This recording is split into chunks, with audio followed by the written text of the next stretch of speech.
नमस्कार बच्चों। पिछले वीडियो में हमने व्याकरण का प्रथम अध्याय पढ़ा था। आज हम उसी अध्याय के प्रश्न उत्तर करेंगे। पिछले वीडियो में हमने संज्ञा का दौरान किया था। संज्ञा चैप्टर हमने पहले भी 1 से 7 क्लास में पढ़ चुके हैं। आज हम उसी का दौरान कर रहे हैं। हमने पढ़ा था कि संज्ञा के कितने भेद होते हैं। संज्ञा के सभी भेदों की विषय में हमने जाना था और उसके बारे में उनकी परिभाषाओं का ज्ञान भी किया था। आज हम अभ्यास कार्य करेंगे। बहुविकल्पीय प्रश्नों को आप ध्यान से सुनिए और दिए गए उत्तरों को सही स्थान पर लिखें। किसी व्यक्ति, वस्तु, स्थान के नाम को कहते हैं क्या? वचन, लिंग या संज्ञा? सही उत्तर है संज्ञा।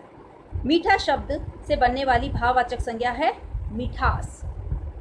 संज्ञा के कुल भेद होते हैं कितने? 4, 7, 5, 8। कितने भेद होते हैं? 4 भेद। संज्ञा के 4 भेद। 3 भेद होते हैं व्यक्तिवाचक, जातिवाचक और भाववाचक। चौथा भेद कौन सा होता है? द्रव्यवाचक। द्रव्यवाचक संज्ञा चतुर्थ भेद बताया गया है। विशिष्ट स्थानों के नामों को संज्ञा के भेद के अंतर्गत रखा जाता है। कौन से भेद के अंतर्गत? जातिवाचक, व्यक्तिवाचक, भाववाचक, इनमें से कोई भी नहीं। विशिष्ट स्थानों की संज्ञाओं को भाववाचक के अंतर्गत रखा जाता है। संज्ञा शब्द है राम, तुम, मोटा, इनमें से कोई नहीं। इनमें से सही उत्तर है ए, राम।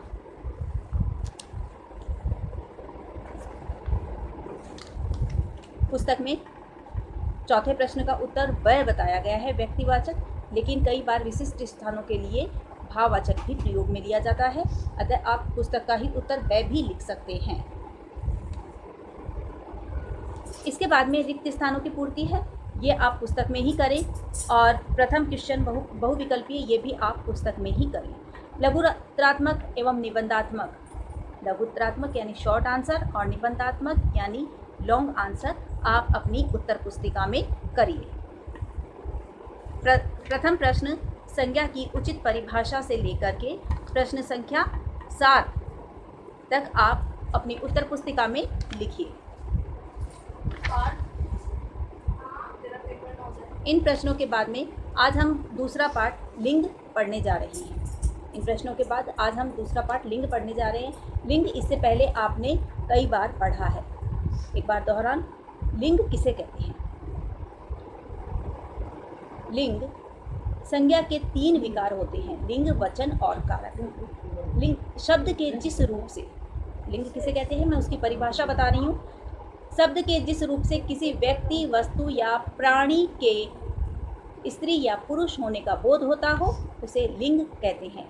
लिंग का अर्थ होता है चिन्ह। लिंग का क्या अर्थ होता है? चिन्ह। लिंग के मुख्य रूप से 2 भेद बताए गए हैं, स्त्रीलिंग और पुल्लिंग। ये हिंदी भाषा में लिंग के 2 भेद होते हैं, स्त्रीलिंग और पुल्लिंग।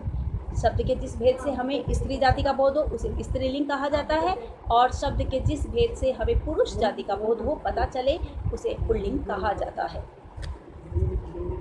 कुछ शब्द नीचे आपके टेबल दी गई है। पेज संख्या,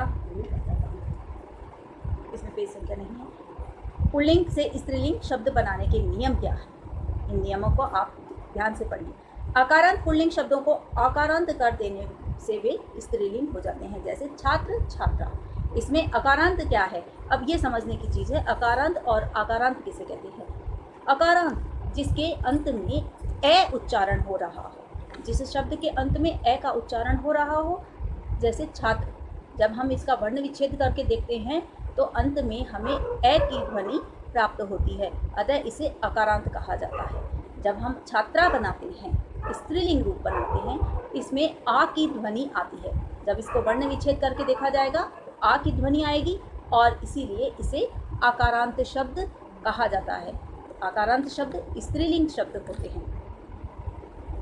अकारांत एवं आकारांत शब्दों को इकारांत कर देने से भी वे स्त्रीलिंग हो जाते हैं, जैसे लड़का, लड़की। अब लड़का आकारांत है, सभी आकारांत शब्द स्त्रीलिंग नहीं होते हैं। इसमें लड़का आकारांत है, इसको जब हम इकारांत कर देंगे, लड़की बना दिया, ई अंत में आ गया तो वो स्त्रीलिंग शब्द बन गया है। थर्ड पॉइंट है, आकारांत पुल्लिंग शब्द में नी जोड़ देने से वे स्त्रीलिंग हो जाते हैं, जैसे मोर अकारांत है और इसमें ई जोड़ा हमने मोरनी, तो वो इकारांत स्त्रीलिंग है। जाति बोधक पुल्लिंग शब्दों के अंतिम स्वर को लोप करके इन लगा देने से भी वे स्त्रीलिंग शब्द बन जाते हैं, ऐसा आपका चौथा नियम कहता है। चौथे नियम के अनुसार सांप, सांपिन, कुम्हार, कुम्हारी, इन प्रत्यय जोड़ देने से वो स्त्रीलिंग हो गए। अकारांत पुल्लिंग शब्दों में अंतिम स्वर का लोप करके आनी लगा देने से वे स्त्रीलिंग बन जाते हैं। अंतिम स्वर का लोप हो जाता है, जैसे ठ, जेठ लिखा है, इसमें ए का लोप होकर के आनी लगा दिया, जेठानी। इसी तरह से देवर, देवरानी, आनी शब्द, आनी प्रत्यय जोड़ने से उसको स्त्रीलिंग बनाया जाता है। नियम नंबर 6 है, जाति बोधक पुल्लिंग शब्दों के अंतिम स्वर का लोप कर उनमें आइन प्रत्यय जोड़ देने से स्त्रीलिंग शब्द बन जाते हैं। चौधराइन, ई का लोप हो गया अंतिम स्वर का और इसमें आइन प्रत्यय हमने जोड़ दिया है। नियम नंबर 7, इसके में हम अकारांत पुल्लिंग शब्दों के अंत में आ के स्थान पर इया प्रत्यय लगा देने से वे स्त्रीलिंग हो जाते हैं। बुढ़िया। नियम नंबर 8 है, अकारांत पुल्लिंग शब्दों के अक के स्थान पर इका शब्द लगा देने से वे स्त्रीलिंग हो जाते हैं। शिक्षिका, सेविका, हमने पीछे का इसमें अक प्रत्यय हटा करके इका प्रत्यय जोड़ दिया है। नियम नंबर 9, वान से समाप्त होने वाले पुल्लिंग शब्दों में वति तथा मान से समाप्त होने वाले पुल्लिंग शब्दों में मति लगा देने से वे स्त्रीलिंग बन जाते हैं, जैसे भगवान, भगवती। यहाँ पर हमने वति लगा दिया और श्रीमान में श्रीमती, यहाँ पर हमने मति जोड़ दिया और वो स्त्रीलिंग शब्द बन गया। कुछ शब्द स्वतंत्र रूप से स्त्रीलिंग व पुल्लिंग में इसके जोड़े जाते हैं। ये नियम नंबर 10 के अंतर्गत मैं आपको बता रही हूँ, जैसे बाप, माँ, इसमें कहीं कोई प्रत्यय ना हमने जोड़ा है ना हमने हटाया है और ये स्वतंत्र रूप से ही अपने अपने नियम अनुसार चलते हैं। इस तरह से आपको मैंने 10 नियम लिंग के समझाए हैं। इन नियमों को आप अपनी उत्तर पुस्तिका में अवश्य लिखेंगे और नियम अनुसार ही लिखेंगे।